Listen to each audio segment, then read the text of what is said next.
Welcome, everyone, to another edition of Inside Out. Lee will tell you who else we have coming up for the semester, but we have two more wonderful Inside Outs after this one, also on Tuesdays. And the reason we're having it on Tuesdays is we're trying to make it easy for both the science journalism students and the science communication students to come. And so we're glad to have some of the science communication students here too, so that's great. Lee will formally introduce her, but I just want to say that we're very grateful to Christie Aschwanden for coming. Christie joining us all the way from Colorado, where she has an amazing life that seems to involve high-profile writing for a really important digital site, and then trail running at the end of every day. So it's kind of like a fantasy of what life as an amazing science journalist can be. So we'll get to hear all about that. So thank you, Christie, for coming, and I will turn it over to Lee Hotz, distinguished writer in residence here at the Carter Institute of Journalism. Oh, I forgot to introduce myself. I'm Dan Fagin. I'm the director of the Science, Health, and Environmental Reporting Program here at NYU. So Lee, take it away. Thank you, sir. Thank you, sir. And you are Dan Fagin. Just, you know. So welcome all. Thank you for coming out on an evening of heavy baseball and democratic political debates. But here, this evening, as some of you know, we are here to turn science journalism inside out. We are in an exercise here of forensic journalism, and it's our aim, with your help, to dissect the best work of our profession.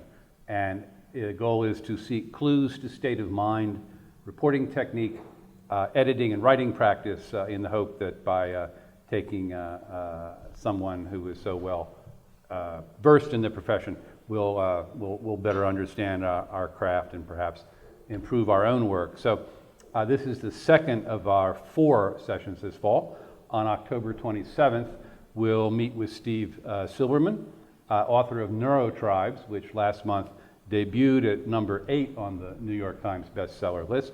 And on November 17th, globe-trotting science and environmental reporter Hillary Rosner will join us. This evening, we're embarking on a conversation, not a lecture, so interrupt, please.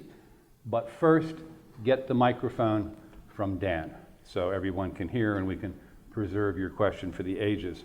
Well, we begin tonight where so many of all science stories begin, with a freelancer scrambling for an assignment. Christie Aschwanden, our guest this evening, has been performing the freelance dance all her life.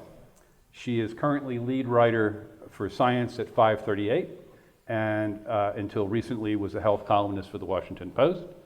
She's also a frequent contributor to the New York Times, a contributing editor to Runner's World, and a contributing writer for Bicycling. But what you should know is that Christie, as a committed, unapologetic, recidivist science scribe for hire, her work appears actually in more than 50 publications, including Discover, Slate, Pro, Consumer Reports, The New Scientist, More, Men's Journals, NPR.org, Smithsonian, Oprah Magazine. This is the stuff of a successful freelancer's career. She also blogs about science for a very well-regarded blog called Last Word on Nothing, and she's the former managing editor of the Open Notebook. Now, in this case, quantity also means quality. Her Last Word on Nothing post about science denialism at the Susan G. Komen for the Cure won the National Association of Science Writers Science and Society Award. She's been a National Magazine Award finalist, and her work's been honored by the American Society of Journalists and Authors and the American Institute of Biological Sciences. She's a teacher, she's a mentor, she's an activist. She helped organize last year's conference on women in science writing at MIT. She's an author. She has the proud author of this book, Beautiful Chickens, which I highly recommend to you for if you want to know where your KFC comes from. But it's actually a beautiful photo essay based on her hobby, which is raising heritage poultry. and she's working on a new book now, I think A Weightier Tone, which will be published by Norton, and we may talk about that a little bit. She is, as Dan alluded, a dedicated cyclist, and finding a working environment, a headquarters that lend itself to her hobby is, I think, key to her professional development. She does, as I say, raise heritage poultry, and you should know that among her most beloved English words are flicker, boing, ripple, riffraff, guffaw, and clusterfuck. But what you really should know is that from her earliest years, she had almost no interest in journalism. Now, let's start with beginnings, where I always like to begin. So how did you get from washing beakers at a biotech lab in Colorado to Science Writer 538? How did you get started? You were a lab rat. I was. Tech. Now, I hear that it was all due to a fight over washing lab coats. It's true. I was a little bit bored at my job at the biotech company. Actually, my very first job out of college was washing glassware at a biotech company, mixing solutions. I rose out of that job very quickly, but during those 3 months that I was in the job, my boss was in charge of laundering the lab coats, and she got into a dispute with the company that did it, and she hated using computers, so she asked me to write a letter that she was going to send to the lawyers, and the lawyers were going to send it to the company. And I can't recall now what I wrote in that letter, but it was so impressive to the lawyers that they actually framed it and sent it around and showed it to all the junior partners. So this was like a world-class it was. Hate mail. Yeah. Apparently I'm really good at hate mail. Yeah. So I not only receive it, I have sent it a few times in my life. So there you are. You are in a small startup. This is a big company.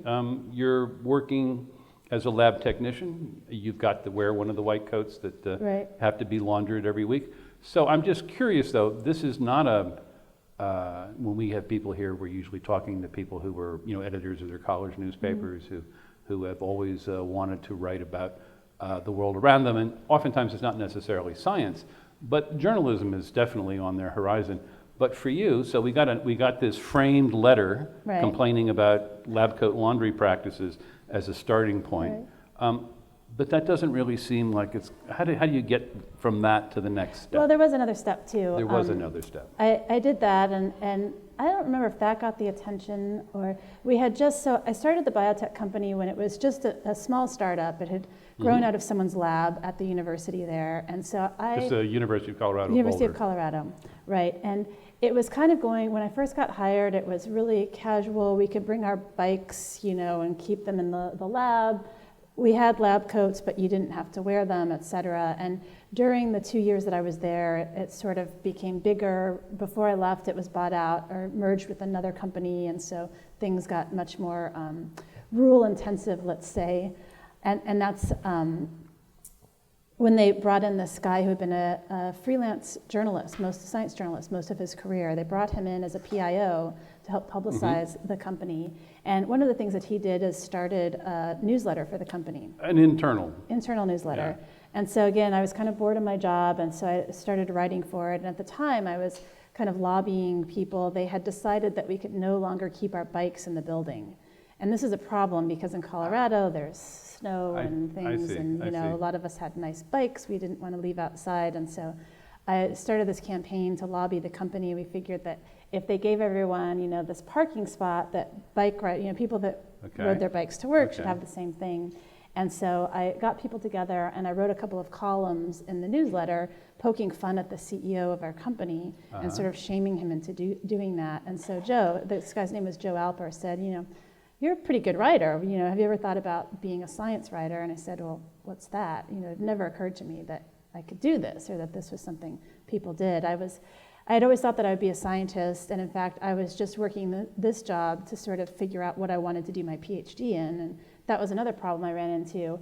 When you get your PhD, you have to really specialize in one little thing, and I had like 50 little things that I wanted to specialize in, and the thought of committing to one of them was scary, and this was part of my process of realizing that I'm a generalist rather than a specialist. I'm interested in a lot of things, and that's one thing that makes journalism so enjoyable to me, is that I'm able to write about a wide range of topics. In a place that allows you to do a lot of serious bicycling. So, That's right, yeah. but okay, so you went then to UC Santa Cruz, I did. and you just applied there a straightforward way? Did you? Yeah, so I applied. So I mean, because I'm just thinking, like, for your application process, your clips now are a nasty letter to a laundry company, and a couple of columnists making fun of your boss. I'm Yeah, just right. kind of curious how this worked. So my mentor, Joe Alper, had given me some old NASW newsletters to look at. And the other thing, he introduced me to New Scientist magazine, which I was thrilled. The very first thing I ever published was in New Scientist, and I just thought, like, I had it made. Like, I just couldn't imagine things getting better from there. Of course, they misspelled my byline, but that was that was my introduction into the wonderful, glamorous world of journalism. Right, and the importance of fact-checking, really, right off the bat. But he introduced me to New Scientist, and I thought, wow, the magazine was so fun and so cool, and the thought that I could actually write those stories instead of just reading them just thrilled me. So I applied to the Santa Cruz program, which is sort of unique in that they really specialize in turning scientists into writers. And I was actually the only one in my class who did not have an advanced degree. So, which seemed like perhaps Was it a handicap? I didn't know at the time, I thought maybe it would be. It was certainly a handicap in terms of getting funding, the program was... Scholarship funding. Right, yeah. I got the short end of the stick on You had to pay cash? I had to pay, yeah. I had to take out some loans, and at one point, I really had second thoughts, wondering if I could do this. I didn't have, a lot of resources. I went into some debt for it, and so that was... And you almost dropped out, right? I did at one point because it was so expensive, and this was in Santa Cruz at the height of the dot-com boom, where the housing was extremely expensive, and so I was spending most of my student loans on this crappy cabin in the Santa Cruz woods. It was a summer cabin. The school had gone out. They were so short on housing that they had actually gone out and recruited people to provide more housing. And so our landlord had decided to monetize his summer cabin, and that was the coldest winter I've ever experienced, was that winter in Santa Cruz. I spent a lot of my life in California. I don't really associate, cold winters with Santa Cruz. I think of it more as like a surfing spot. But, right, yeah. So I'm curious, all right, so you went through the Santa Cruz program. Did you then land some internship, or did you go and decide you wanted to go back to washing beakers? What? Yeah, so I actually, during the program, I had talked my boyfriend at the time into coming out to Santa Cruz with me, and during the year we had eloped, and so then we were really tied together then, right? Well, and he brought his bike. Right, he was a bike racer at the time, so we, neither of us had any income, so to speak. And so but his bike team was based out of Boulder, and he really wanted to go back there, and I did too, because I realized that I really missed Colorado. As wonderful as California was, I missed Colorado.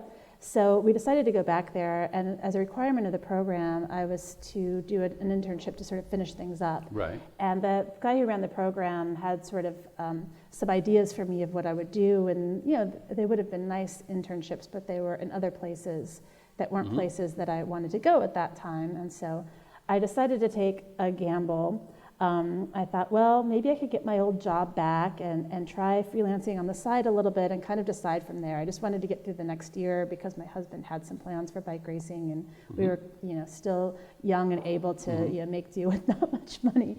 So I went back to Boulder.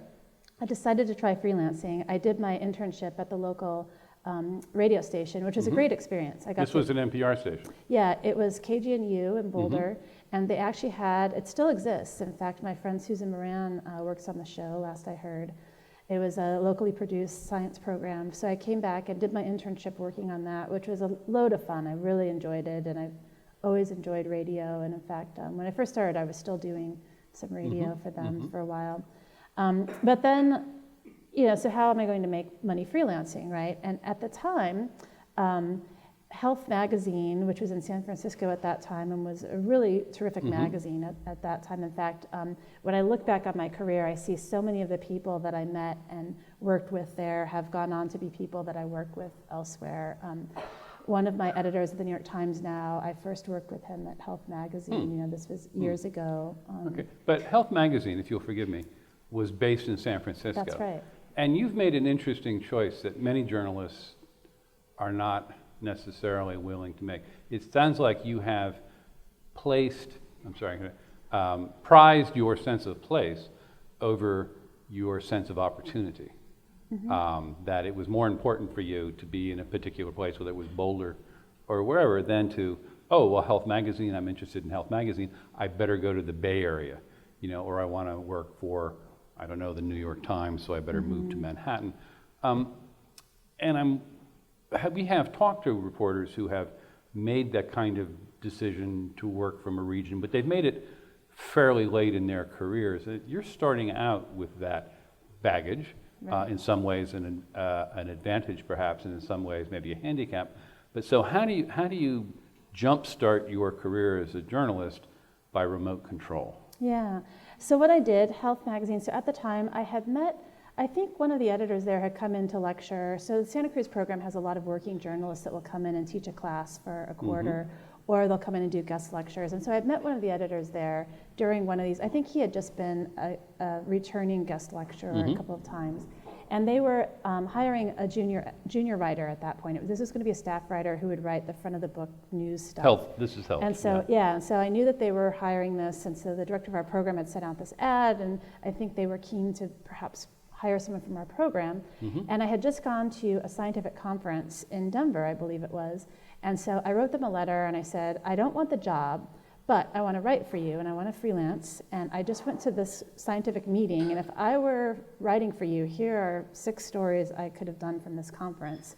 And they said, wow, why don't you write 3 of them, And so I did, and that was the beginning of, within a year, they had put me on their masthead, and I had this really great gig where they had a Q&A with a famous doctor that I wrote on a monthly basis, and so that was a regular paycheck and a regular client, and they were terrific editors that were very good mentors to me. So it was an opportunity to really learn and get my feet wet. And so I had moved back to Boulder with this idea that I would work in the coffee shop or my old lab if I had to while I got started. And I sort of had the notion that maybe I would have to move to New York or someplace like that, but I was going to just sort of give it a go for the short term. And I never did get that job at the coffee shop. And now, of course, you are at 538. 538 attracted a lot of, it's for those of you who don't know, a kind of data-driven, data-centric news site. It's not solely a science or technology web publication. It has a broader horizon. But it's kind of a black box, I think, to many people. Like 538, it's a very evocative title. Can you tell us a little bit about what it is and how science coverage fits into it? Yeah, I would say that we're really interested in data. We're interested in using data to tell stories and really doing maybe deeper analysis into stories than a lot of other places do. So we have a little bit of a unique take on things. But I don't know that that's that different than traditional journalism. A lot of times people ask me, what's the difference between data journalism and journalism? And think, well, I think the difference is just that we're maybe a little better trained or more versed in using the data and getting into the data a little bit, not being afraid to look at those tables and charts and do some of our own analysis sometimes as well. We're always as a community, I think, talking about how people are math phobic and how that's a kind of a problem and a hurdle for some things. But I wondered, from where you sit, do you think that science journalists are data phobic?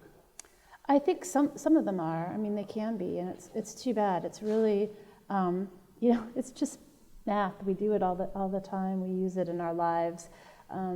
It's too bad that people have this fear of math, because it's such a useful tool, and I think it's also kind of a way of thinking where you're using numbers and data to inform decisions and to come to conclusions about things. But it's not as magic or scary as people make it out to be. Yes, it is. I mean, are you a programmer? Are you No, I'm not a right? programmer. You don't program. Do you know how to use SQL or R or no, I you don't. do magic things? I don't. Although I'm working notebooks? on a few of these, but one of the great things though is at 538 we have some fantastic people there that know all of those things. I see. Richie King is fantastic. He built a really wonderful interactive that I'm really proud of for a story that I wrote recently this summer. And so I can collaborate with him. Yeah. Sure, 27. Maybe 28. But so I want to linger on that for a second, because I think many of us think, well, you know, we're sort of trained to report by anecdote. And so if we have 3 anecdotes, that's as good as a trend, because you can plot 3 points, right? But we don't necessarily know how to really do, you know, program analytics. But we would like to somehow get our hands on this new way of reporting or informing our reporting. It does serve as a good cross-check against reporting by anecdote, you know. It does. But many of us are just not technically competent. But if I may say so, it sounds like you're not technically competent. Not in Yet you're programming, pulling it yeah, off. No, right, no, I mean, yeah. so what's the difference, if I may ask, between sort of knowing how to program data and having a story sense of data? Yeah, I don't think that the two are exclusive, first of all. And I think it's a wrong way to frame things to say, oh, we're either geeky and, you know, well-versed in data, or we're storytellers. I think the two can go hand in hand and should go hand in hand. You know, programming, things like that can allow you to do more things with the data. Those things are tools. They can be different ways of looking at things and different ways of thinking, but I do think that they go together very well. And one thing that I have the luxury of doing at 538 is that I have all these really smart colleagues who have a lot of skills that I don't have, and so we can collaborate on things. And I can do the storytelling, you know, I can come up with some of the maybe initial ideas, but then we can work together, and they have the programming skills and the graphing and chart skills to really visualize these things. And I think we're at a moment here in journalism where it's really important to think about, we have all these really powerful, wonderful tools for telling stories, but it's really important to sort of, at the end of the day, think long and hard about what is the optimal way to tell the story. You know, just because you have a tool to use doesn't mean that it's appropriate for every story. And I think that this goes both ways. You know, some stories are best told in a very narrative way. Others could be told on a chart. Those are sort of the extremes, but there are a lot of things in between, and it's really important to make sure that you're using those tools in a way where they're enhancing the storytelling rather than just, I mean, it's easy for them to be distracting as well. So how did you sort of get in? Well, I have an idea of how you got into this, but given that you're not coming from a sort of techie background here, you know, I'd like us to learn a little bit about how you got into the idea of data journalism. I mean, this came out of Runner's World, yeah? Or a little bit. Well, so I would say two things. One is that having done science before myself, I was interested in how it's done. I mean, I found that for myself, actually doing science can be really boring. Yeah, I like to think about science and talk about it, and the fun part is when you get the results and are doing the analysis and all that. You know, the actual day-to-day doing of science can be very like the mundane. lifestyle, don't like the bench work. Right, exactly. Yeah. And so, you know, so there's that, but I think, you know, it really comes down to telling stories in the way that the tools that you have and the evidence and the things that you have go together the best. And I think my interest in science has really, you know, I have a comfort with reading studies, looking at data. And, you know, at one point I'm still sort of, so I say that I don't like doing science, but I'm still an experimentalist at heart. And so I think that the question that you were trying to ask was about my beer and running study. Right, well, I was going to let you flash time. Yeah. So it's not just that you have a facility for numbers, but you have an interesting way of framing them and putting them in harness of storytelling. So your first sort of, as I could figure, published data exercise narrative for a journalistic outlet actually, had to do with does beer improve your running? Right. So would you share that a little Sure. bit with us? So because I kind of like the outcome. Yeah, so it seemed like an interesting data point to share. You know. It seemed like a really simple question. I wanted to know whether... You're freelancing for a runner's magazine. Right. You're a contributing editor, right, and so you have a certain obligation to come up with a certain number of stories a year. And what put it into your head that a good way to sort of fulfill this obligation would be to run a small science survey. Well, the idea kind of came to me. I was at a race, this really ridiculously difficult race. That's, it's the stupidest run I've ever done 4 times. And so it's called the Summit and Plummet. It's a 5-mile race. The first 2 miles are 2,000 feet of elevation gain and 2 miles, and then you go downhill from there. The first time I did it, I could barely walk the next day. My legs were so sore from the downhill, actually. And so anyway, it was about 10 o'clock in the morning, and we were all drinking beer. This club that puts on the race, it's a very informal event, but they always provide beer afterwards. And so I was sitting around with my friends drinking beer and thinking, oh, this beer tastes pretty nice right now. But I thought, is this really good for us? Are we ruining our recovery here?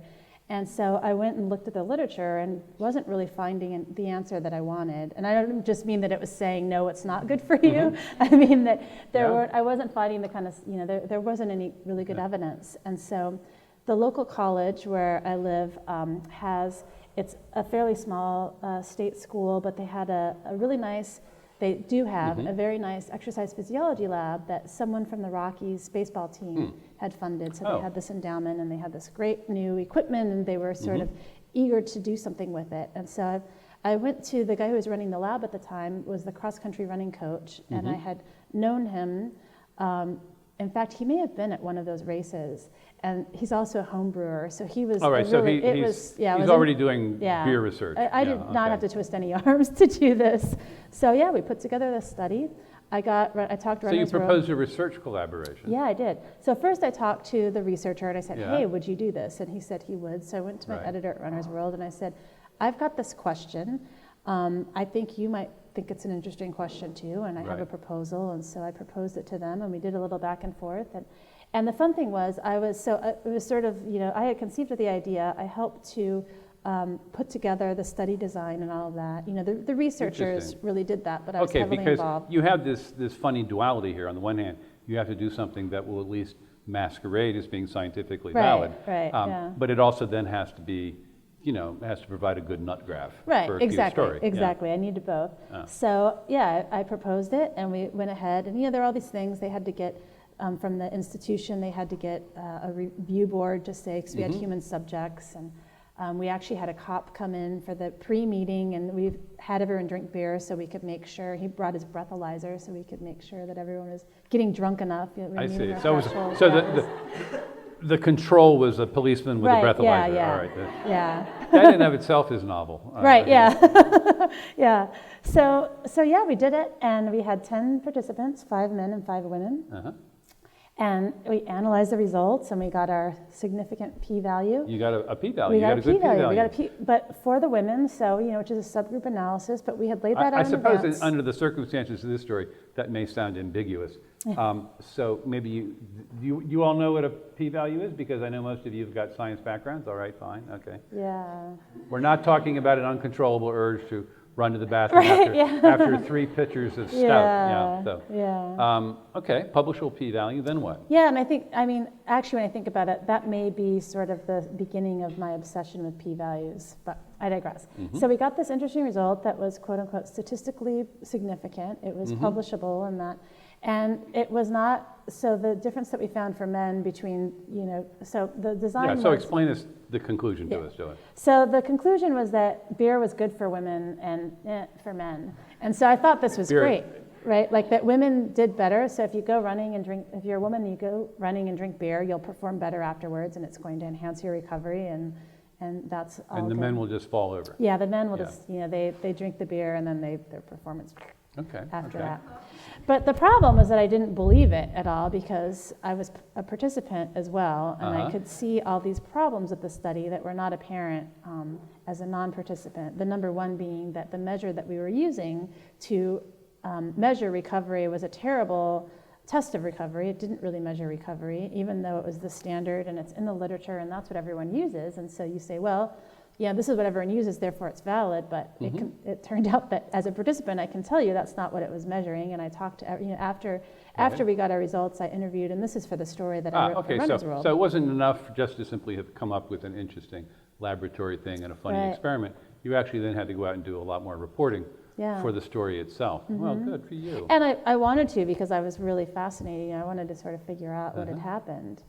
And so, when we looked at the averages, it looked like it was very uniform. But if you look at the individual data points, they were all over the map. So you really, I kept thinking, well, are we really seeing a pattern here? Are we just forcing a line through the data?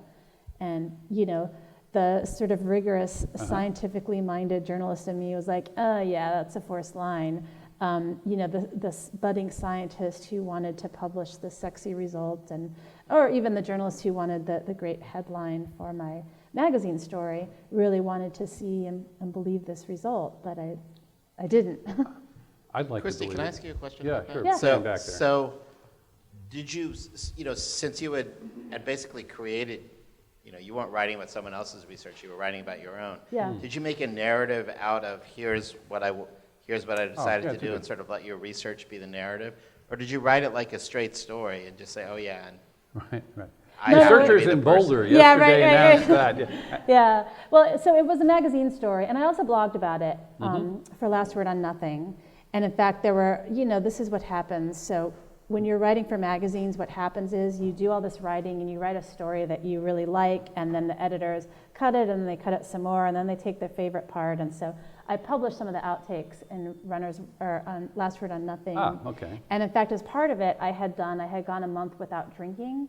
So the idea was not that I would be able to find something extremely scientific, but just sort of a personal experiment to see if I, somehow felt better. I sort of measured my runs. Was I running faster, feeling better on my runs? I'm not a morning person. I thought, well, maybe I'm just drinking too much, and maybe, and it wasn't. I didn't fall asleep as well. So- Anyway, so I wrote about that, and that didn't make it into the Runner's World story, so I wrote a little essay So for did Runner's World want the first person, or did they not want? No, they did. So my story was first person for Runner's World. I see. And it, it outlined what we did, and it outlined my participation in all of this. So So do you go I'm ahead. sorry, Lee. No, Do you, please in light of all that, do you advocate stunting, that this way, or not? Personally, I'm sorry, advocate what? Stunting, stunt Yeah. journalism. all I can say is that it's really fun. I think the thing about it, though, that you have to be careful about is making sure not to oversell it. So, I stunted, this was a stunt, but it was also, we really did try to make it a rigorous study. And I think that the fact that I had this training and everything meant that it would have been so easy to make the headline that beer is great for women and bad for men. And, that was in there a little bit, but the qualifications, the sort of Yeah. pushback was in there Well, as well. it's interesting, your question, Dan, about the stunt aspect of it, because I think one of the things, and maybe we should talk about this now, that the data journalism offers and is these interesting and somewhat new kinds of collaborations. As science writers, we're sort of used to getting a study, reading the material section, looking at the last paragraph, and then going back and rereading the abstract and staring at the charts, and then kind of going, okay. The data is just flat, it's just there, you don't get a chance. But these days, there's so much data of all sorts just lying around. That's right. And just because the scientists have to post it, or they post it and they never publish it or whatever, and it's raw material for reuse, and that offers opportunities to collaborate with people. Now, the stunt part of that story, I think, is the drinking part. Right. Because there is a classic small-town journalist, state police sponsored thing where all the newsroom sits down and gets drunk, and then they write about getting drunk and what a bad idea it would be to go drive now. But it's reporting by anecdote. There is no data component. So, to Dan's point, is this kind of data thing for you, where data is part and parcel of the reporting process and the construction of the story itself? Is that a stunt, or is that now like a working technique for you? I would do it again. I will do it again. I should tell you about another project that I did. Because see, you're the 538 woman. We think like this is what you're doing all the time. Down in your basement with your beakers. I think that it's a useful technique for some things. I think, again, you need to be really careful not to oversell it. So if journalists are going to do science, that's fine, but we don't want to fall into the traps that a lot of scientists fall into, too. This is something I wrote about at 538 in August about problems with the way that science is incentivized. and with the way that we sort of interpret data sometimes. So I think it's important that you don't, there's this tendency to think that because we have data, we have information, or that numbers are somehow special, and they are. Numbers are great, data is great, but you need to make sure you know what it is you're measuring and that the numbers are valid. Just because you can generate numbers doesn't mean that you're actually measuring the thing that you think that you're measuring. It doesn't mean that they're meaning the things that you think that they are. So that's where you have to be really careful. And a lot of that gets down to interpretation. And so the thing that I didn't do initially, at least, on the beer study that I would do now, were I to revise that, would be to work with a statistician from the get-go and look at, is the study powered? One of the biggest problems with small studies like this is that they're underpowered to answer the question. Underpowered meaning? Underpowered meaning, so if you sort of have a sense of what your expected the size of the effect is going to be, you're going to need a certain size study in order to see it. And so if the study is too small, even if the effect is real, you might not see it, but there's also the chance that you will see an effect that isn't real. It's this biasing of the data. And that's something that a statistician can very easily help with. There are some pretty straightforward formulas to figure out whether studies are properly powered to find the effect that you're looking for. So when you do data-driven stories now at, say, 538, you have a collaborator who's an in-house person, who is your computer partner, number cruncher, data analyst. But then you also always have like an outside cross-check. Yeah, I'll often do that. You go to an independent analyst who can check your statistics and look at your math and look at your data. There's so much nuance in this, and so many little much nuance, and so many little, like tiny little decisions in how data are analyzed can make a huge difference in the outcome. And this was one of the things I was trying to convey with the story that I did for 538 in August. It was called "Science Isn't Broken. It's just a hell of a lot harder than we give it credit for." And one of the main points of that story was that the way that you analyze something can really change the kind of result that you get. And fundamentally, there's a difference between getting an answer and getting a result. And too often we confuse the two. And that's, it will just set you off on the wrong track. And that's where, as a journalist, having a statistician look over the study and look at the statistical methods that they use, you can ask, was this an appropriate test? Are they, they say that this result is statistically significant, but what does that actually mean in this context? Is this the proper test that they should be doing? And I think it's important to get that sort of vetting from someone who doesn't have a dog in the fight. There are, all of these human biases that people have, and this is another sort of ongoing interest of mine, looking at the way that cognitive biases and things like that really color the way that we interpret results and look at them. I mean, at the end of the day, you can always find data, right, to support your whatever it is that you believe, and so it's really hard not to do that. Yeah, it's very you have to be convenient careful. about data analysis, as we all know. Yeah, please. Hi, I have sort of a topic and then a question about an example. In general, I find good data and good data analysis more compelling and more believable than good anecdotes. And I'm curious as to your thoughts about whether bad data or bad data analysis is about the same level as a bad anecdote or worse than, like, does it hurt your case to get the data wrong, or is it still better than just an anecdote? And sort of an example of this is, I think that everyone was talking recently about this study that predicted whether or not a man was homosexual based on his spit. And one of the articles I read about it kind of got a little bit into why this was a flawed study and didn't have the space to go into some of the specific problems. And I walked away from it more confused, like why you can't use why you can't use the test data for the training algorithm. And it made me very confused. So I was hoping you could just sort of speak on that general topic. Yeah. Can you just refresh us quickly on the story itself for those of us who were not maybe reading the paper that 2 months? Sure. Sure. So this was a study that was presented, And I'm going to try and get this right. I haven't written about this, Yeah, so I don't yeah. have all the details. So this is going to be like a rough overview that I hope won't be too wrong. But it was a study that was presented at a meeting, so it's not published yet. And I don't think, so this was something someone was presenting, and I don't think that they published much data. They maybe published some of their results, but the bigger data was not available for analysis, et cetera. So they're basically presenting their methods and their results.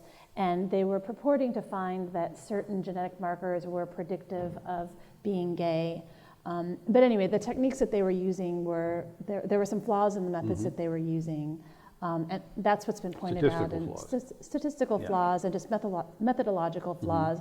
And I think one of the important things here is it's probably not right to say that it was a horrible study that shouldn't have been done. Probably the more correct thing would be that it was an interesting preliminary study that probably shouldn't have been reported in the news. Or this is something that happens a lot. We have a lot of science that's sort of hypothesis generating, and it's interesting for science. It's important for basic science, but this news cycle and this impulse, we have all these pages to fill now with science news and health news and this sort of relentless news cycle, I think can lead to a lot of really crappy reporting because people are looking for interesting things. I mean, the gay gene, like how could you be more clickbaity than that, right?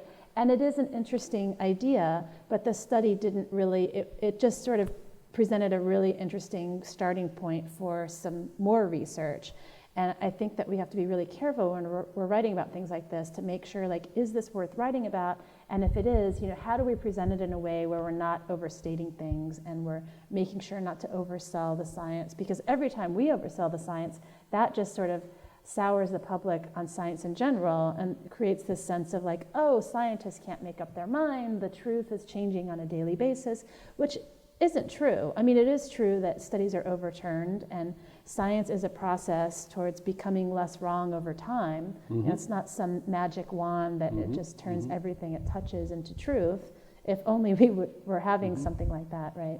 So from your standpoint, if we could just kind of dig into this for a minute. So I suppose traditionally a reporter, they check the journals, they check some of the secondary journals. They're particularly interested in cycling and exercise, so they go check the exercise peer-reviewed journal.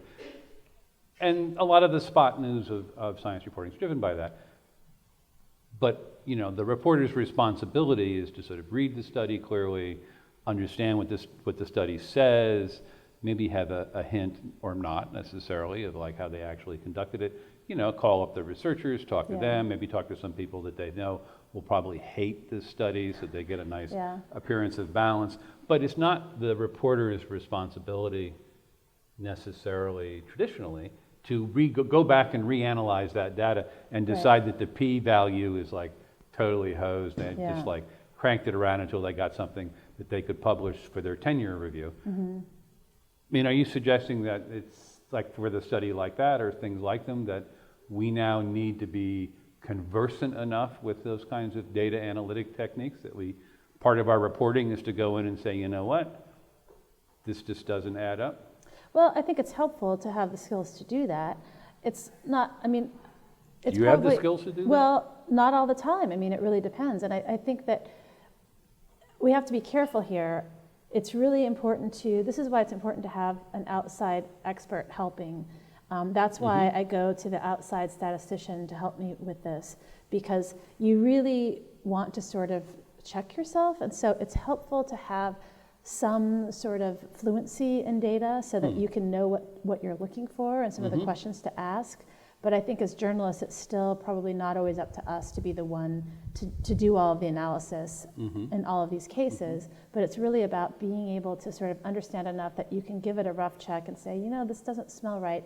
I need to have one more expert look over this. Or I need to really make sure, is this particular analysis that they're doing, like how rigorous is that?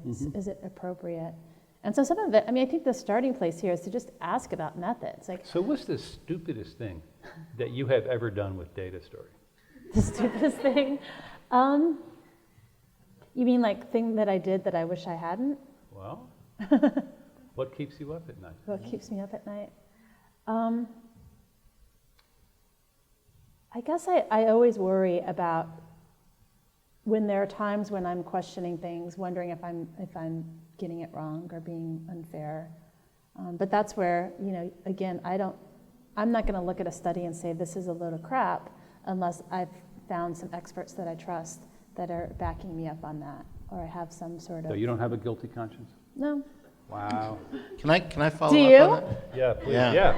Yeah. I'll share mine. If you I want, definitely, but I'm not as interesting as you are. So I definitely do. So there's a really important strain of science journalism, of high-level journalism, that is basically a corrective to what's in mainstream mass media. And Ed Young wrote a knockdown the other day of the gay gene. I mean, that's like fish in a barrel. Whenever anybody tells you there's a gay gene, right. load up and fire. No, Right. it's true. But- It's true. Yeah. But sort of to me, the harder question is that what people are actually interested in is not what we don't know. They're really interested in what we do know. And sometimes I feel like in science journalism, we're sort of competing with each other to do these knockdown stories. And I wonder whether sometimes we're so lost, or we get so obsessed with the idea of pointing out flaws that we forget that what people actually want is they want to know, well, what do we know? And I think we have a bit of a systemic problem in science journalism that is where we tend to spend a lot of time shooting stuff down instead of, and it really relates to the brilliant p-hacking piece that you did. This idea of his obsession with p-values and this is okay, and a shade over the line is not okay.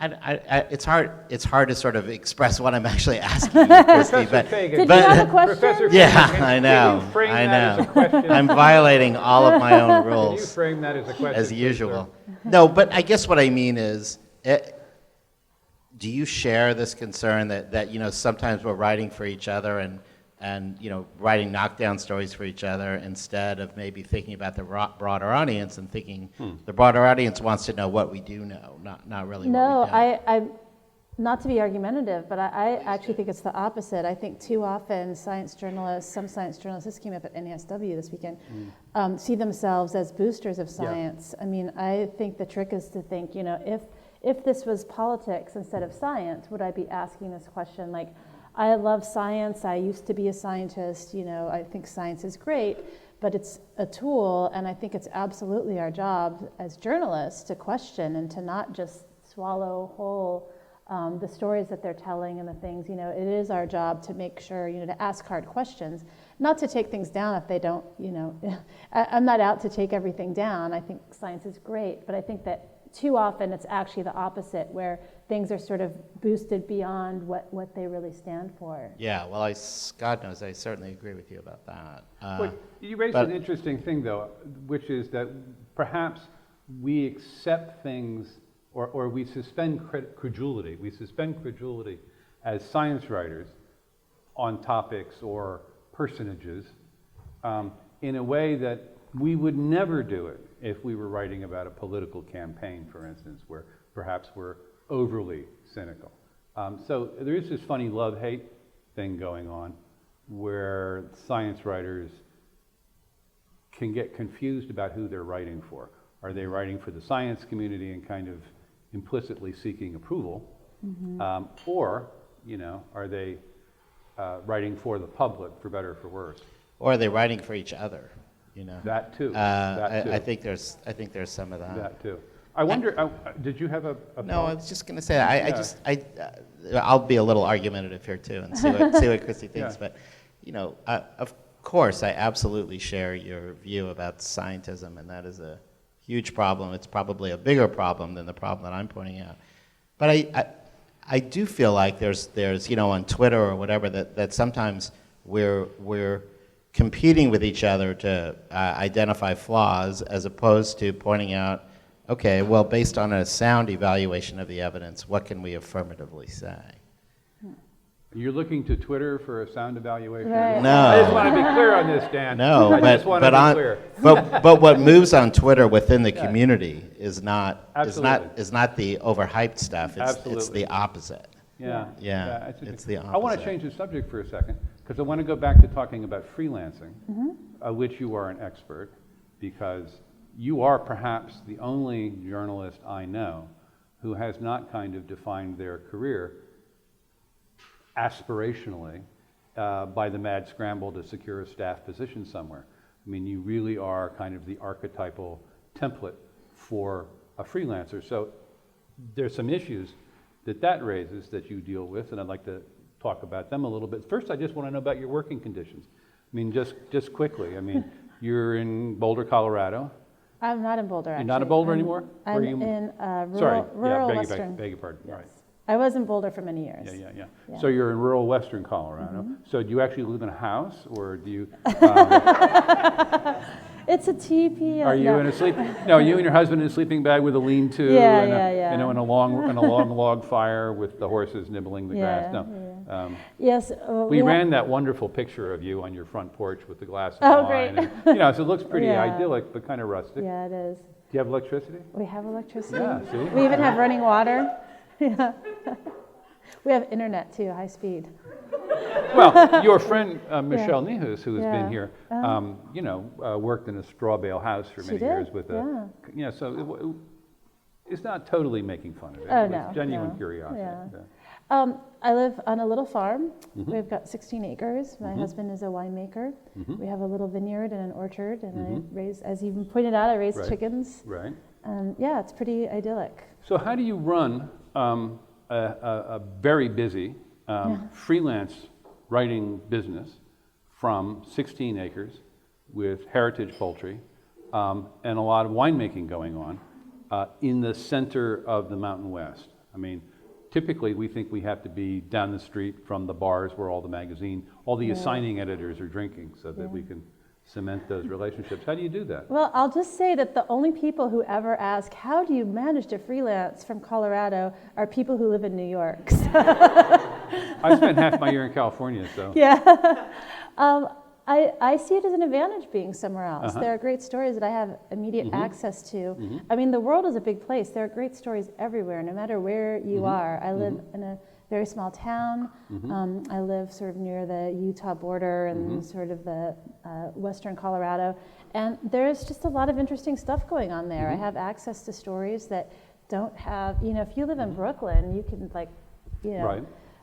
throw a beer bottle and hit a writer, right? That's Right, you they're- could throw they're a all bottle there. of So you're- Brooklyn Ale. Yeah, right, so and- you're not and hit going to it. just walk out your door and find a story that 100 other writers aren't already on. So I really do see it as an advantage. Do you think this affects your voice as a writer? Probably only to the extent of how being where I am makes me who I am. Yeah. How often do you pitch? I mean, you've got a pretty mature client list going, but how often do you pitch stories? I mean, what percentage of your time is devoted to pitching? It's a good question. It kind of varies, and it depends on the kind of work I'm doing. But I would say as a freelancer, you're sort of always pitching and you're always developing ideas. And really, I think one of the most important qualities if you're going to succeed at freelancing, you need to be able to come up with ideas. And I always seem to have a surplus of ideas. And I look around at other people that I know that are good freelancers. Hillary Rosner will be speaking to you soon. I believe she's another good example of this. Has lots of great ideas, and you're not. If you're always scrambling for ideas, freelancing is probably not going to work for you. Because the other thing is you have to pitch a lot, and it can take a long time. I just had a big feature in Mother Jones. I was going to talk about that. Yeah. So today, Christie had published in Mother Jones. I guess it went up on the site today. It went up last week. Last week? Oh, okay. I saw it today. So you said it was going Tuesday. That's why It was last Tuesday. Last Tuesday. There you go. On cancer, a fascinating takedown piece, which we'll get to in a minute. So go. I pitched it. It took me over well over a year between when I first pitched that story somewhere, and this is on a topic I've been writing about a Right. lot, but this is a particular angle that I wanted to write about. And so I pitched it and didn't get a response, pitched it somewhere else, and then I got kind of demoralized, and I had shared the pitch with a friend, and she kind of encouraged me to keep trying, and I did. So I think that I probably pitched it to 4 or 5 different places before I finally landed it at Mother Jones. And at the time, then I realized, why didn't I pitch it to them to begin with? But I hadn't, and so you have to be persistent. And I knew it was a good idea, and the story's done very well for them. My editor was just at NASW, told me that it outperformed their gun piece that had run the same week, so that really pleased me. But it took a lot of, I was really confident that it was a good story, but it took a lot of work to get it approved, and I want to ask you a question about pitching. This is a good example. So I read a really interesting essay recently by a literary journal editor at a journal called the Crab Creek Review. I don't know if you know her or not, Kelly Russell Agadan. And what she was talking about, she was putting forth the proposition that men and women submit their work differently, and that women in particular engage what she called a, quote, self-sabotage dance. And I'm going to read part of the essay so we can know what she talks about. So this was something she posted in May. Here's what I noticed, she said. If an editor of our press rejected work from a male writer, but wrote something like, quote, this came close, we'd like to see more of your work, please send us more, on the rejection note, we would usually receive another submission from the male writer within the same month, and sometimes even within a few days after he received his rejection. When we sent this same note to a woman writer, she might resubmit her work in 3 to 6 months, but more likely we would not hear from her at all until over 6 months to a year later, and sometimes she will not submit anything after the initial rejection. Do you agree with that pattern? Do you disagree with it? If you agree with it, what's the cure? Yeah, I mean, I can't really say whether I agree because I know my experience. I know, the people that I've worked with and that I've sort of, I do a little bit of career coaching on a one-on-one basis, and I know that this is something I'm always encouraging. I do think that there is a hesitancy sometimes there's this sort of reaction to take things personally, or to feel like, you can't pitch again, or to, I think that maybe the fundamental problem here is there's this tendency to forget that the world isn't about you, and so you send this pitch in, and it doesn't get read, or you don't get a response, or something like that, and so it's a black box. Like, you don't know, you're sort of pitching to this place, you have no idea what's going on there, you may or may not know the editor, but so you don't get a response back or something, you have no information, and so what you do is your mind fills in the blanks. It's like, hearing a spooky noise in the dark. Chances are it's nothing scary, but because it's dark and you don't see anything else, all of a sudden you think it's a murderer out to get you or something. And I think this happens with freelancing a lot. You don't have that information, and so you sort of assume that it's a catastrophe and it has to do with you, and they're rejecting you and they haven't gotten back, when in fact editors are just really busy people too. And oftentimes when you don't get an answer back, it's actually because they like it enough that they want to give it another read, or they want to come back to it, but they're busy enough that they haven't done that. So it's that thing where you get an email that you want to send a thoughtful response to, and so you save it, and then a month later you realize that you never responded. That's a common pattern for editors. And so if you're a freelancer who's thinking, oh, I didn't hear back, they must hate me, I better not pitch them again, you're sort of taking this on. It's really important to understand the world is not about you, and the rest of the world. That may be the fundamental difference. Yeah. Yeah, and so you have to be persistent, and you have to be confident that, you have good ideas, and even if you submit something that gets rejected and maybe you decide that it was a crappy idea, well, then move on to your next good idea, because chances are you have one.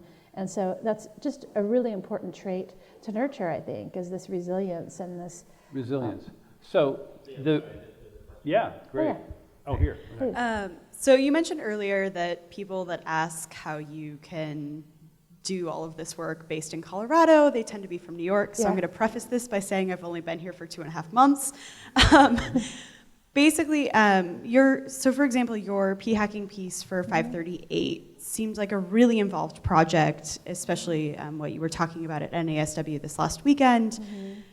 How has distance affected collaboration or working with editors?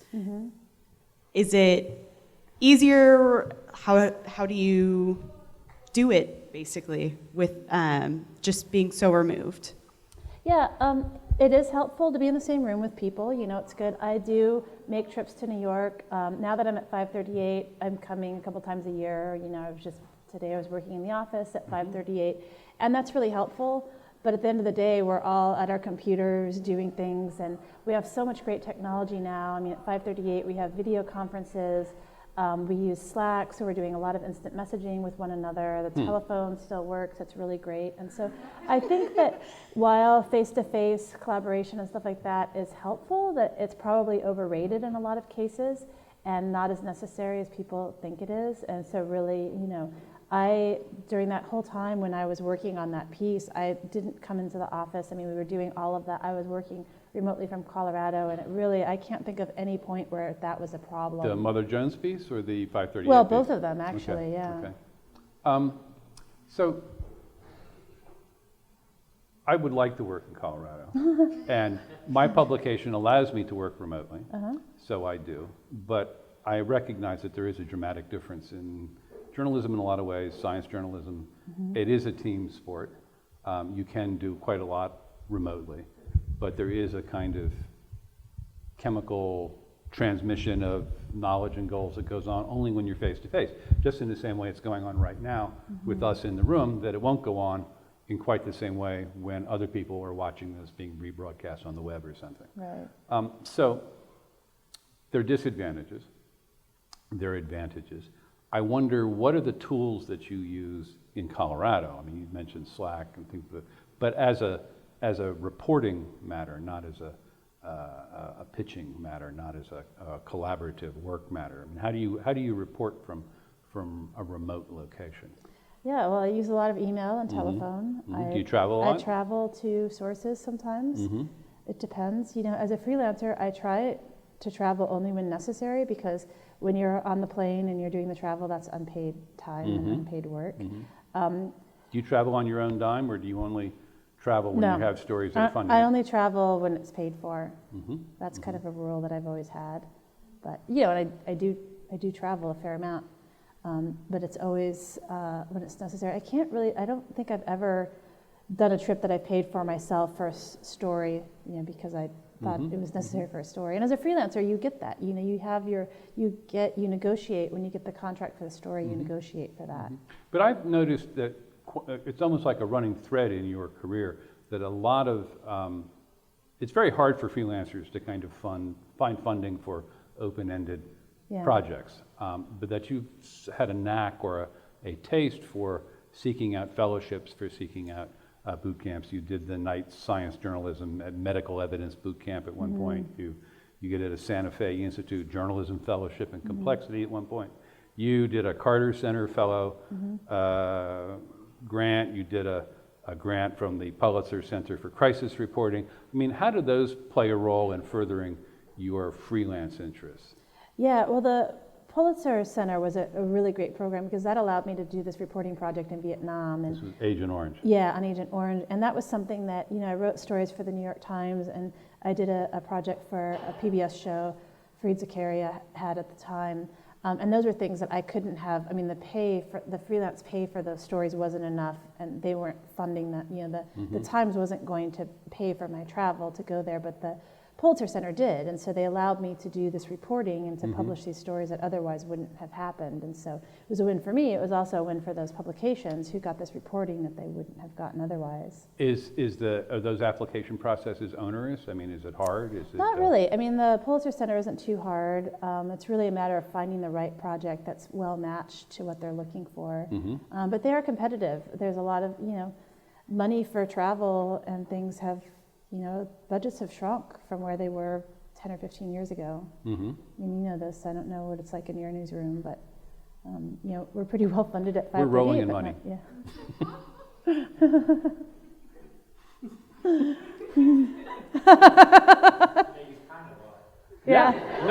I mean, relatively speaking, Yeah. I have to be, I'm a full-time staff editorial person at a global organization that is running in the black, that has 1,800 reporters and God knows what. So it's a very different thing, and I would be lying if I didn't say we were well we were Yeah. well-funded. Are we as well-funded as we would like to be? No, but Right. that's a different issue. Right, that's a different issue. So when you say, let's use the Pulitzer Center for Crisis Reporting grant. So you had an interest, you went to them with an interest in reporting about Agent Orange, not, as Dan would agree, an uplifting topic. Right. An environmental story, often hard to place these Yeah. kinds of stories. There is often, I think, a perception among freelancers that the kinds of stories they like to do, that they may think are important, are not the same as the stories that they can pitch and sell. Right. So how did that work? How do you sell Agent Orange? Yeah, it wasn't easy. I wanted to write a couple of magazine articles, and in one case, I actually thought I had a preliminary assignment from one magazine, very nice magazine that I won't name, and then it turned out that they were, unbeknownst to my editor who was about to assign this story, they had another story from Southeast Asia. It had nothing to do with mine, but it was just one of these things where, magazines will only do, this was sort of a limited topic, it's an international story, and they only do so many of those, and they're not going to do 2 issues in a row from the same place, and so that story didn't get assigned, and so I ended up doing these news stories instead. And so yeah, it can be very challenging. You have a question? Yes. So you kind of mentioned some of the tools that you use for your reporting, as well as some of the fellowships that you've utilized. I was wondering if you can also go over where you search for ideas, or how you make sure your ideas and your pitches are competitive with staff writers as a freelancer. Yeah, that's a good question. I think that once you've been reporting for a while and you have sort of certain things that you're interested in, you learn to sort of have this radar where, I'm interested in a topic, and so I'm always collecting string on it, and you're sort of looking in for certain topic areas. And so anytime I'm out in the world anywhere and something interesting happens, I'm thinking, oh, this could be a story, or how can I turn this into a story? And I mean, it can even be things like, I go to the doctor and I have to wait a long time, and I think, oh, what's going on? Why can't doctors, every other place that you go on an appointment, they can be on time. Like, what's different here? So you turn that into a story. Or you go, I'm at this race drinking beer and thinking, whoa, what's this about? So I think some of it is just this way of thinking and looking at things that you're seeing and that are happening to you, and looking for stories within that, and then pursuing topic areas that you're interested in. So it can be reading journal articles, it can be nurturing sources. So every time I'm working on a story, at the end of the interview, I will ask the person, what other things are you working on? What else is interesting in your field that I should know about? So you're sort of just always on the lookout. It's almost like you're being vigilant for story ideas. And it's kind of a way of looking at things that you nurture. And once it starts, you can't turn it. I mean, I feel like I can't turn it off. I see stories everywhere. And so, but I think it is something that you have to nurture a little bit, maybe when you're starting off. And then you had another part of the question that I'm forgetting now.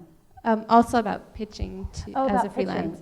I think there it helps a lot to really get to know the publication that you're pitching. Like, one of the best ways to get a pitch rejected is to not understand the publication. So you're pitching an idea that's one that they'll never run. It's a topic they don't cover, or maybe you're proposing in a way that they would never cover. And the way to understand that, you can't possibly know all of those things from being outside, but being a regular reader of the publication helps a lot. So I'd really encourage you to, the publications that you want to write for, read them religiously. It's also a really good exercise just to read good writing, and to read as a writer. There's kind of a difference between doing that versus just reading for pleasure. You also mentioned something earlier when we were talking that goes to figuring out the character of a publication, which was to not just read the stories in a publication, but to look at the ads, because the ads are all pitched at like a demographic, and pitched at a character, and pitched at a customer, and that can tell you something about who that publication thinks they're writing for. Absolutely, that's a really great exercise. Looking at the ads, that will tell you, I mean, if you look at the ads, you'll see that old people read National Geographic. They have the ads for those cell phones that have the really big numbers, things like that. But it really is useful. That's telling you the demographics and who their audience is. And that tells you that that's their point of view too. And so, that might be a place to write about that newfangled technology those kids are using, whereas if you were to pitch that sort of angle to Wired, they would just laugh you out of the room. Yeah, and it is perhaps shocking the degree to which people I know who I've worked for a number of different publications, and as best I can tell, no one who ever pitched me a story ever looked at any publication I ever worked for, some of which were quite large. I mean, so it doesn't take a lot of upfront examination of the place you would like to have buy your work. I want to sort of expand on that for a second, kind of get into a kind of intellectual property question. So you get interest as a freelancer. Now, as a staff person, I develop interest. It becomes a beat. My editors are happy. I'm happy. It's all straightforward. And they own everything I do. Right. But as a freelancer, you're juggling lots of different clients, but you have these various through lines. For you, maybe it's cycling. It's also breast cancer. I want to linger on that one for a second. So when you joined 538 in I guess, December 2014? Yeah, it was a year ago. A year ago. Last election. A year ago. One of the very first things you did was a story on cancer screening. And it was very nice, and it was very good. And at the same week that you pitched that, or published that, I think, in JAMA Internal Medicine, you had a story about why you wouldn't do mammography. And at the same time, or similar, you had a story in the Washington Post. Now, I know this because you told me, so I have not done any work here. I want to. But what I'm wondering, and then okay, now you have this big splashy story in Mother Jones. So we've got like 4 different outlets, essentially versions or aspects of the same story. As you mentioned with the Runner's World piece, where there were bits of the story that your editor there wasn't particularly interested in, about beer and women and running and guys falling over, but you peeled those off and you pitched them elsewhere. Right. So as a freelancer who's got a really busy client list and has got lots of people who want your work, and are lots of people who are all interested in the same story, it sounds like, how do you ethically, properly, legally recycle, rework, repurpose, or expand material that you've reported on a given topic and continue to report on a given topic because of your continuing interest in a topic, to multiple outlets, all of whom want to have you sign contracts that give them rights, throughout the entire universe and to the end of time in the topic that you wrote on for them? Well, the first thing is, I really try and sign contracts that allow me to retain copyright. So I might give them the right to publish it, but I retain ownership of the work. That's the first thing. The second thing is,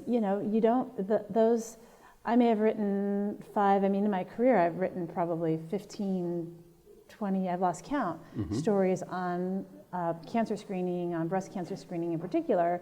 And so, but they aren't each the same story. They're each a little bit different. And so as long as you're not using the same exact words, and you also can't recycle the same quote for the most part either, you can do this. You can write, and the story that I'm going to write, the essay that JAMA commissioned from me is just by nature going to be different than the one that I wrote for the Washington Post, right? One is for doctors and one is for the lay public. And so the tone, the focus, et cetera, will all be different. So it's really thinking about different ways of framing the story, different audiences. The thing that you don't want to do is try to, if you have a story in one publication, to go pitch it to their rival, like that doesn't work. It has to be different audiences.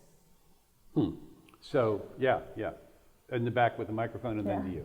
I had a quick question about this negotiation process that Good. I think right now you're fairly well established, and I imagine you have a little bit more leverage and power that way. But I think it can be really intimidating to someone starting out, where they're kind of happy to just get the assignment. So how do you start negotiating for better pay rates, for copyright retention, for any number of creative control things as you progress in your career? Yeah, I think the number one thing is to learn a little bit about contracts. So there's a really great book. It's the Guide to Science Writing Handbook. It's terrible. I can't think of the Science Writer's There's the Science Handbook. Writer's Handbook, Yeah. and then there's the Field Guide to Science Writing. Yeah. Science Writer's Handbook, I think, is the one you're thinking of. Yeah, it's the more recent one, Yeah. and I believe there's a whole chapter in there about it. The NASW also has some resources on their freelancing section of the site. You probably have to be a member to access it, but they have some help, and I think that they have sample contracts even, They do. and things like that. They also have, going back to the pitches, they have samples of pitches as well, or maybe I'm thinking of the Open Notebook certainly has some, The Open Notebook has samples of pitches. has pitch samples, yeah. Before we leave the topic of NASW, the National Association of Science Writers also has a rates database in which you can go, and it's slightly blind data, but only enough to kind of satisfy legal requirements. You can get a very good handle on what different people were getting paid at different places for different things. Because it is the case that if you get 5 experienced, established science journalists in a bar and give them a beer, they will immediately start bitching about how little they get paid, and they'll immediately find out that none of them are getting paid the same thing. Yeah. So while it's true that there is definitely a home court advantage to being an established journalist, it remains a tough negotiation. There are also databases that are not just for science writers. There are Yeah. great rates databases out there that extend far Absolutely.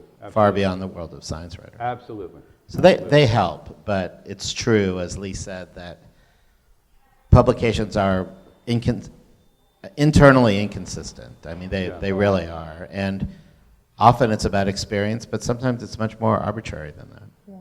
Yeah, I guess I would say don't be afraid to ask for more. I sort of have it as a standard practice to always ask for more money.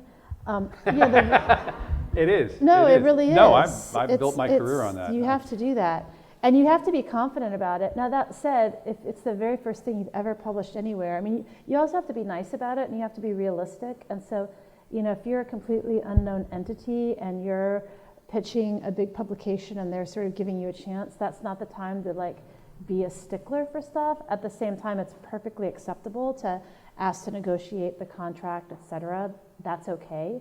I would really encourage you to read that chapter in the Science Writer's Handbook. I think it lays out this stuff really well. But I think of freelancing sort of like dating. If he beats you up on the first date, he's not going to be a good husband. There you go. And too often I hear people say, well, I'll ask for more the next time. But it's like, if you can't be treated well for the first assignment, you might not want the second assignment. And that's another reason to always ask for more, because you don't know. And it may not just be that they don't want to give you another. You may say, I'm so glad I got more money from these guys because it was such an unpleasant experience, or whatever went wrong. Yeah, no, it's really true. Yeah. And if I may add, just in addition to sort of asking for more money, it's quite common, it's a cliche, that online you'll be approached, or people will say, oh yeah, write us 750 words and we don't want to pay you anything, but think how great the exposure will be. And that's very routine. Never, ever, ever, ever, ever, except when you're a student getting it for credit, should you work for free, even if you can only get them to buy you a pencil. Yeah. Because they will treat you fundamentally differently, even if they're only giving you enough money to buy a pack of cigarettes, which of course in New York is $15, so we're talking a bit of money, than to simply say free. We'll explore that a little bit more, but I would like to get this question here. Thank you. So on a similar vein, I understand that different publications will want to print different stories, but there's bound to be some overlap. So how do you decide where you should pitch an idea once you have it? Yeah, I guess it really comes down to this idea of matching the story to the publication. So figuring out, who do I want to reach with this story? Who would be the audience for this, and what publication reaches that audience? I think it's really helpful to think in terms of audience and people who are reading this, and that's how you frame it too, right? The audience for Wired is going to be a lot different than the audience for, say, National Geographic or Smithsonian. They're just fundamentally different audiences, and so that will guide you a lot. And so, to say that even if you were to send the exact same pitch to 2 different magazines like that, the editors would probably come back, when you get the assignment, the sort of focus that they'll want, that will be guided by their audience as well. So it's almost impossible to write exactly the same article for two places, because they're going to want, at least if they're not, like I said, if they're not competitors, if you're pitching something to the Washington Post and the New York Times, then you might have a problem, right? Because that could be really similar, but that's not a good idea. So you really want to look for different places, different audiences. So to continue with that, do you have a question? You can go. Oh, okay, thank you. This is very collegial, we work by consensus. Yeah. But to kind of explore that for a sec, so, we're in an era of advertorials, of advocacy news sites, sponsored content, native advertising, and it can be very hard to tell at any given moment where that line is between advertising and public relations and a paying freelance gig. Yeah. And it's a topic of conversation that I hear quite a lot recently, particularly among freelancers who are just starting out, that journalism ethics is a luxury that only the privileged can afford. The privileged in this case being experienced, established science journalists who can command a good check. That younger people who are starting out have to make lots of compromises in this area in order to get ahead. So I want to ask you, do you think journalism ethics are too expensive for starting science writers? No, I don't think they're too. I think this is conflating two different issues. One is ethics, and one is the business of this business, and the fact that it has become much harder than it used to be to make a living at it. And this is just sort of true across the board. It's more difficult now to make a living as a freelancer than it was when I started off, for a lot of reasons. A big one being that stories are a lot shorter, and pay continues to be based very often, at least for magazines, and actually a lot of newspapers too, on word count. And when I started off, a feature was at least 5,000 words. Front of the book departments were 1,500. Now a lot of magazines will consider 1,500 words a feature, which is kind of crazy if you ask me, but that's just how things have gone. The story I wrote for Mother Jones just now was a little bit over, it was not 6,000, but it was more than 5,000 words, and that's, stories of that length have become fewer and fewer. Sure. Magazines have gotten thinner and thinner. I mean, it used to be that not only did they have more space for each story, but they would probably run more stories or more longer stories, and so pay rates haven't changed much in that time. So that's become more difficult. So that means that it's become more difficult to do this and to do only journalism and make a living. But no one owes you a living as a journalist. I think it's really troubling that it has become more difficult to make sort of an independent living at it. It's something that I've done up until I was, became a staff writer at 538 a year ago, but up until then I was doing journalism and doing it. It was getting more difficult, and so it does bother me. I think it's an issue. It's one that disturbs me and that I don't like. That so many freelancers now have to have a spouse with benefits or some other source of regular income. But that said, that doesn't mean that doesn't make it right to compromise ethics. And I think that the solution here, I mean, ideally, you'd like journalism to figure out a way to pay for itself so that people can be paid what they're worth. But failing that, as a journalist, as a freelancer, and this is something that I teach when I'm putting on workshops and things, is that you need to have some sort of bread and butter, regular work coming in. And there are a lot of ways to make a living, a lot of projects that you can do, a lot of things to make money writing that aren't journalism. And so a lot of times, and I think that these days, a lot of successful freelancers do have some sort of ongoing work that may not be considered straight journalism, whether it's writing newsletters for nonprofits, things like that. And I think that it's totally possible to do that and also do journalism. The trick is to keep them completely separate. So if you are writing a newsletter, for a government agency, say, then you don't cover that government agency, and you probably try to stay away from that, whatever that subject is as well. So it's possible to do that, but it's really about sort of having like a moonlighting job or something like that. There are other things that you can do, so you don't want to have them overlapping. But I don't think, I disagree with this idea that because it's become harder to make a living, that therefore it's okay to bend the ethics. Like that's just, You know, Well- then we're just getting rid of journalism, right? Well, it's partly, a kind of old campfire argument, but it is also the case that as the industry has evolved, and it's, in some respects, it's a wonderful time to be a journalist. I mean, there's just an unbelievable number of outlets. Traditional, the non-traditional places are getting more traditional. The traditional Right, places yeah, are getting more yeah. adventurous. Everybody's trying stuff.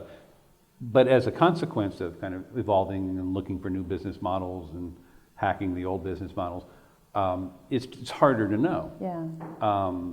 So you're saying, though, you should still keep an eye on where that line is.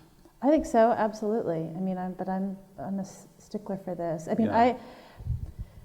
I don't think it's my job as a journalist to promote science. I know there are a lot Mm-hmm. of jobs, a lot of people doing science writing that are doing it in a promotional sense, and they feel like they're doing something close to journalism. And it can be true that they're writing something that is, not fundamentally different than something that I would write as a journalist. But if they are writing it in the service of, the entity promoting that science or sponsoring it, then it's by definition not journalism. Did you have oh, you gave it back. Okay, I'm sorry. Yeah. Do you have a kind of a back burner bread and butter thing you do? I don't. Before I was Winemaking. Winemaking, Yeah, yeah. The way to make a small fortune in the wine business is to begin with a large fortune. Yeah. Yeah, I don't. I mean, I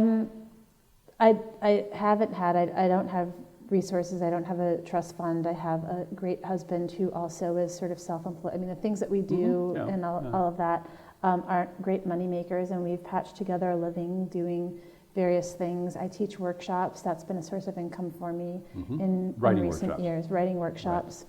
Right. So I do some teaching and things like that. I had been doing, so I just got a book deal, and so I'm taking a leave from, I have a column in the Washington Post health column, I'm taking a leave, but that has been one of my ongoing sources. I do that on a regular basis. I had an editing project where I was editing for a journalism website, and that's something that, wasn't creating a conflict of interest for me.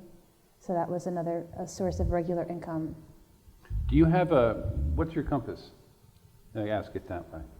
My compass is I call them tasty buckets. Tasty buckets. Tasty buckets. And this was a name that I made up right before I was about to give a workshop one time, and it sort of stuck because I was trying to explain this concept, and I realized that to get people to understand it, I needed some catchy name, and so if I had to do over, I might find something that didn't sound like fried chicken. So, well, I was getting hungry. Yeah. But the idea, so it goes back to my original mentor that I was telling you about earlier, Joe Alper. He was the guy at the Biotech company who told me there's this thing, science writing, you should think about it. And he gave me this bit of advice that is fantastic advice. It sounds really mean, and at the time I thought, well, that sounds good. But his advice was figure out what you want to do and then go do it. And so this still remains to this day the best career advice I've ever gotten, and that's pretty much exactly what I did. I figured out what it was I wanted to do, and I wanted to go back to Colorado from California. I wanted to freelance, all these things, and people told me I couldn't do that, and you can't just freelance out of school. You have to have a staff job first. But I said, I'm just going to try it. But I think that this fundamentally is the best career advice that anyone could have. It's that you figure out the kinds of things that you like to do. It's really important that you make goals that are process-oriented rather than outcome-oriented. And so instead of making goals like I want to win this prize or I want to have this particular job, and even just framing who you are as an identity can be really constraining. So I've been a freelancer my entire career, right, until I got the thing at 538. And that really, it really was part of my identity. But if I were to just look at things in terms of I'm a freelancer, that's what I do, then I would have never, ever, had this 538 job, which I love. And the reason is that, the reason I took the 538 job is it fulfilled all of my tasty buckets. So your tasty buckets are the things that you enjoy doing. And they're not things like being a freelancer. It's like, okay, I like being a freelancer. Well, what is it about being a freelancer? It's having autonomy. It's engaging with interesting ideas, engaging with interesting people, being able to work and report on a range of topics, that's really important to me. So these are all things that are about doing. It's like, what are the things I want to be doing? Not the things I want to be being, not the things that I want to like be producing even necessarily. So, you know, I do some of this coaching, and I had a client recently who was telling me she was embarking on this really amazing adventure thing that she was going to do, and she said, and I really want to write a book about it. And I said, well, why do you want to write a book? She didn't have an answer, but it was just like, that's what you're supposed to do, right? If you're doing something big, then that's a book. And I said, well, what is it really that you're trying to accomplish? And, you know, when we really started to unpack this, what she ended up realizing is that what she really wanted to do was convey this big idea that she was exploring through this project that she was doing, and she wanted to get it to a wide audience. She wanted to really meet and interview a lot of interesting people, and she realized that a book was one way to do that, but that there were also a lot of other ways. And so by sort of letting go of the idea that it had to be a book, it opened her up to all these other things. So she ended up getting something going where she had an ongoing column. She's from a big city, but her local, you know, big newspaper, she had an agreement with them to write an ongoing sort of blog and column for them about this project that she was doing. And like, if she had just been focused on the book, that probably would not have occurred to her.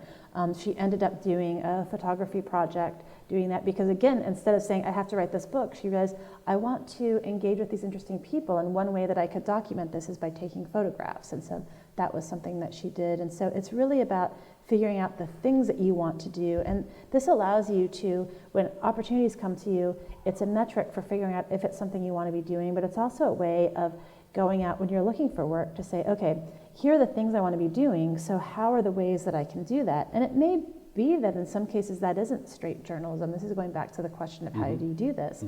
So maybe it's something like, you know, I give talks sometimes, I really enjoy that. So that's another way that I can fill some of my tasty buckets. So it doesn't have to just be one thing, but if I'm looking at it in terms of what are the things that I enjoy doing, what are the things that like make me happy, that make me fulfilled, what do I need to feel really engaged and fulfilled in my career, those are all things that are, it's like, when I get up in the morning, what do I want to be doing? Not like, what do I want the title to be on my card? Like that's useless. You need to really think in terms of what is it. So we wear these blinders that kind of Yeah. limit our ability to see our opportunities. Yeah, and they can be really constraining. You know, so I have people come to me often and they say, you know, I want to work with you because I really, really, really want to publish in the New York Times, or I really want to get a story in the New Yorker, or they have the specific publication.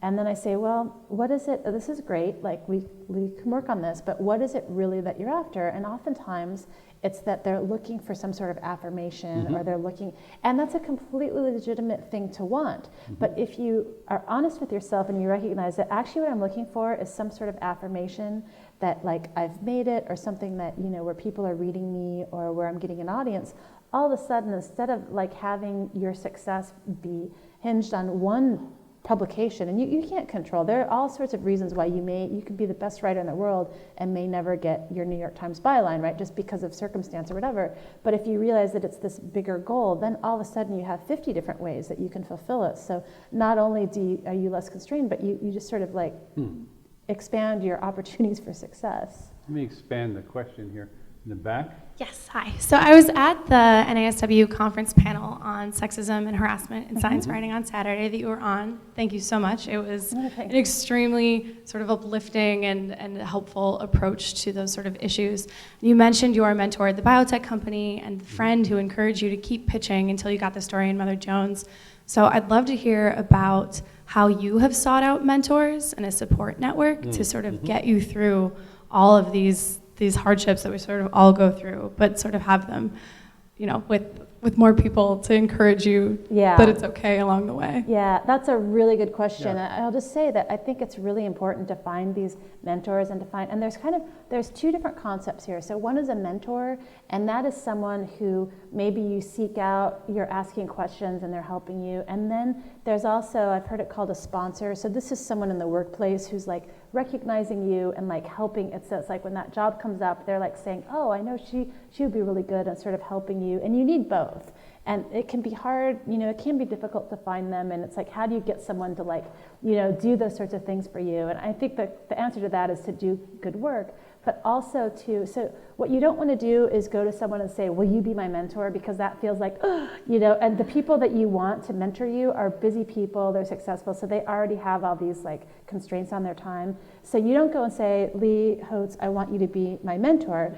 You say, Lee Hotz, I would love to take you out to coffee and ask you a few questions. And then you're asking for, an hour of his time or whatever. He's a nice guy, he'll say yes. In this circumstance, you want to buy him coffee. Like, that's the other thing, be very grateful and thankful. But then you can ask some questions, whatever it is that you want help from him with, and then see how that goes, and then maybe you follow up. But then, so he gives you this really great advice that gets you, maybe you're pitching something, he gives you great advice that gets you the assignment, or doesn't, but you go back to him and say, thank you so much for that advice or that help. I want to let you know how things go, how things turned out, and then that sort of creates the next step. You sort of go from there. And one thing is that I think that most people really do, really are generous with their time and want to help people that are less experienced than them, but it really needs to be, you want to be thankful to them, you want to be gracious, and you want to be careful not to, take up too much of their time too. I can't tell you how many times I've had, where I get this email from someone who says, oh my God, I just want to be you, tell me how to do it. And it's like, no, that's not the right, you need to come to me and say, like, I want help with this one specific thing, or, something like that. So the more you can like ask someone for something specific that they can give you, and that's not too big of an ask, but it's also like, I think this goes back to the thing you were asking about the gender thing. Like, it's also okay to ask for help, and like you shouldn't feel bad about it, and like don't apologize. Like, stop apologizing. Thank people, but don't apologize. It's also pretty important not to overinvest in one person. That's right. You really don't want your sense of yourself or even your actual career to be dependent on the views of one person. And people go through different phases of their lives, and sometimes they're going to be too busy. And so the important thing, I think that's such good advice that Christie gave, to just lower the temperature, in especially in your initial conversations. Don't say I need you to guide me. Instead just say, that was a really good story you wrote. Can I ask you some questions about it? Exactly. Yeah. And in general, people love to talk about themselves. So, don't be afraid to say, I really like that thing that you did. Could we talk about that? I want to hear more about that. And, can you give me some advice? But start small and just nurture from there. It really is a relationship like that. And I agree with what Dan was saying. Like, the more, like, don't just pick one person, like nurture a lot of these relationships. And then, as you start getting out there and working for people, I mean, I have a lot of editors that I've worked for that have sort of been mentors or sponsors in this way, who've really liked my work and things like this. David Corcoran at the New York Times is one that comes to mind, where he, I actually met him at a conference or something, and pitched him the story as an unknown entity, but I wrote something and he liked it, and it kind of went from there. But then, because we had this relationship, he really, sort of sought out my work in some points. Like, he commissioned this essay that I wrote about harassment in science and science journalism, and that was something that, was because we already had this relationship, and he knew that it was a topic of interest for me. But, in to do what Dan was talking about earlier, which was to now go negative, those relationships have, for some people, been risky, and they've been problematic. I mean, is there any way to sort of approach them in a safe way? Because they can get misunderstood. Yeah. Well, I mean, I think it's not on the person being mentored. So the thing that happens is the person, the old man, sorry. No, it's okay. But who has these young, smart, very smart, I mean, because this is the thing, it's these young, smart, attractive people that are coming to him. And it happens both, I mean, women, I don't want to be too gendered here, but, basically they have people coming to them, and they sort of forget that it's because they have something that, it's not that they have the hots for them, it's that, they're looking for jobs and whatnot. And so this can become, problematic. But I'll just say, if someone does something creepy or wrong, call it out. It can be extremely difficult to do, but if you can, call it out in the moment. If you're not able to call it out in the moment, it's okay, you can call it out later. It's a really good idea to look for and find some other people, advocates that you can find to talk to.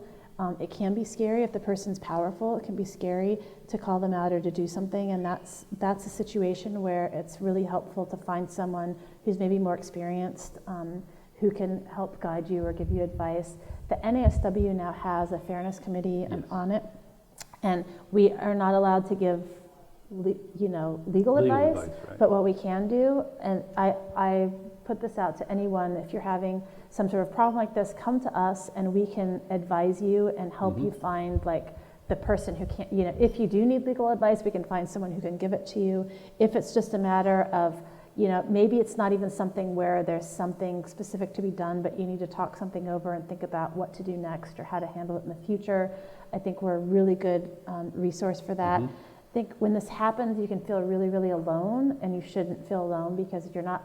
And the other thing, it's so interesting. So there was just a big scandal in the astronomy community, Right, with Jeff Marcy. Jeff Marcy about this, and but this is so not unique to him, where it was sort of an open secret that he was a serial harasser. A lot of people knew it, and so it sort of took one person coming forward, and then the dominoes start to fall. But what happens is each woman feels like maybe she's the only one, or it's just her. And so there's this tendency to sort of blame the victim, or this idea that if you say something, well, then he's going to question it. And especially when it's bad, but it's not so horrible, where you think, well, it could have been worse, or am I if there's something, where you think, am I misinterpreting this, or it's just going to be my word against his, like, don't let that discourage you from standing up for yourself. I think so much of it, and so often too, if you can call it out at the time, because there's the really awful things where someone touches you inappropriately or something like that, that can be, that's like scarier or feels like higher stakes. But sometimes it's a matter of someone telling an off-color joke or making an inappropriate comment. And if you can say something in the moment and do it in a way that's not saying, I don't want to say not being defensive. You have every right to be defensive. But if you can say, wait, could you repeat that? Like, and sort of make them think, because sometimes there's this other situation where the person sort of said what they were really thinking, but maybe they don't even really realize, or they don't want to be thinking that, or they don't, there's this weird, I want to call it a gray area, but it's not a gray area, and that it's wrong.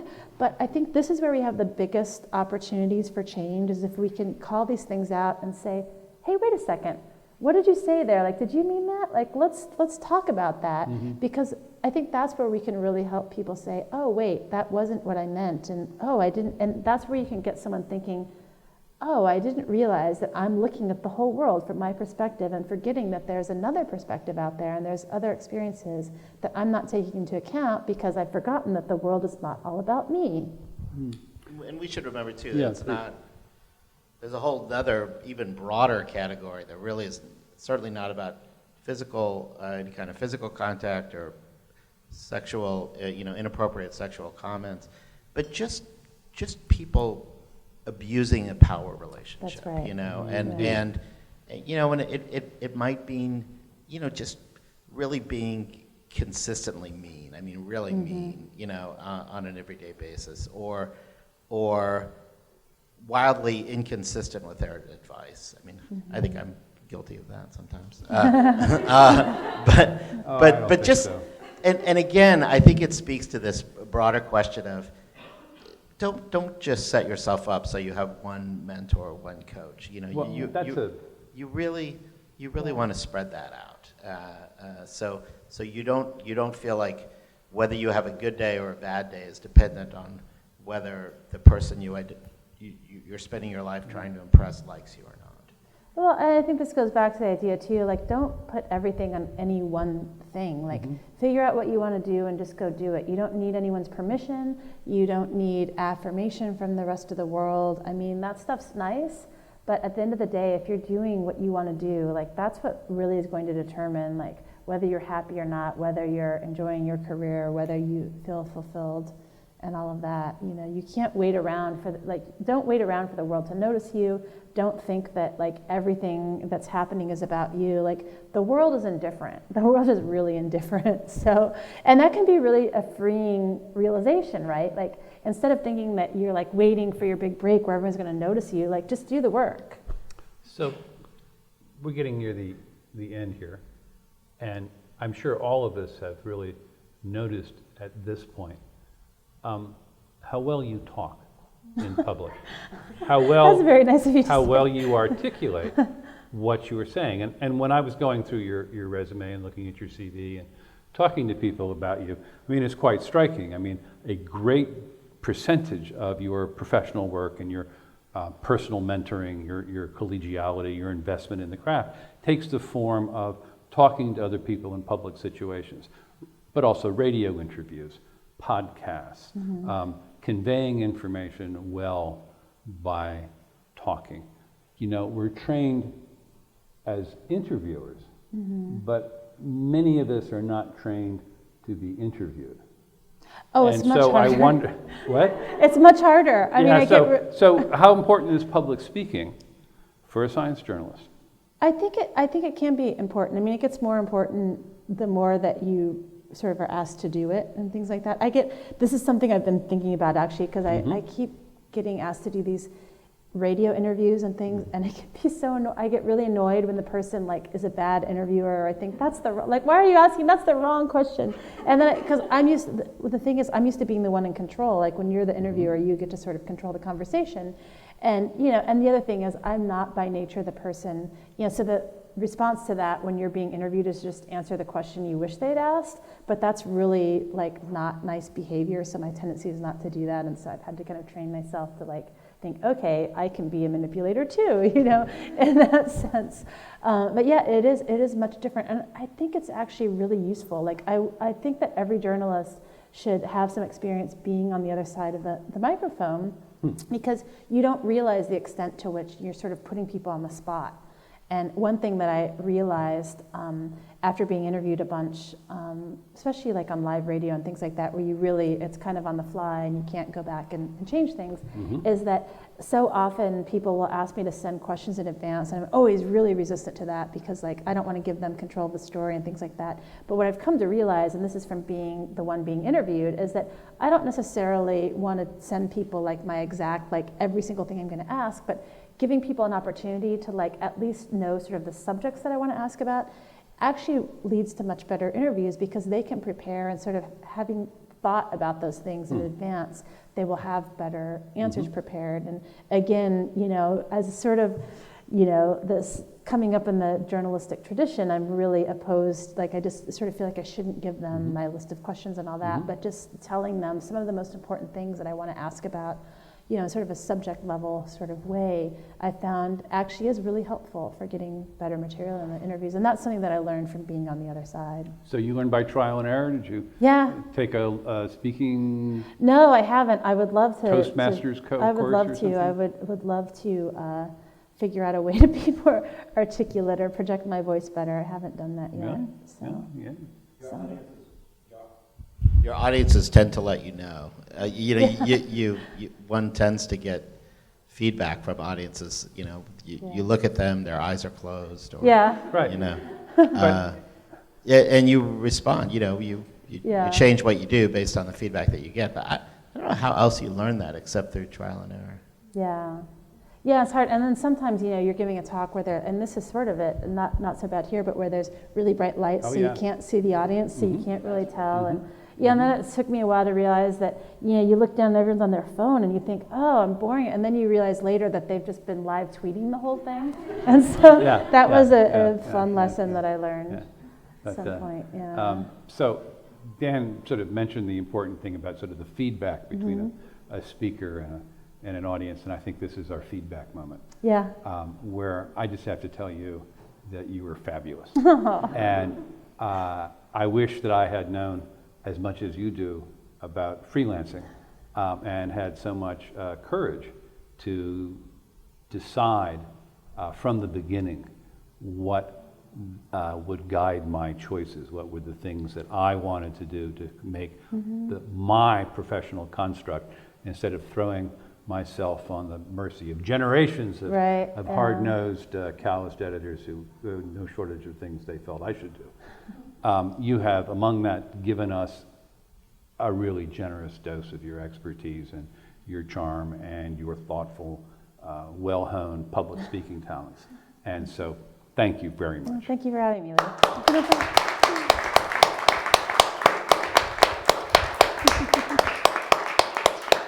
Thanks for coming, everyone.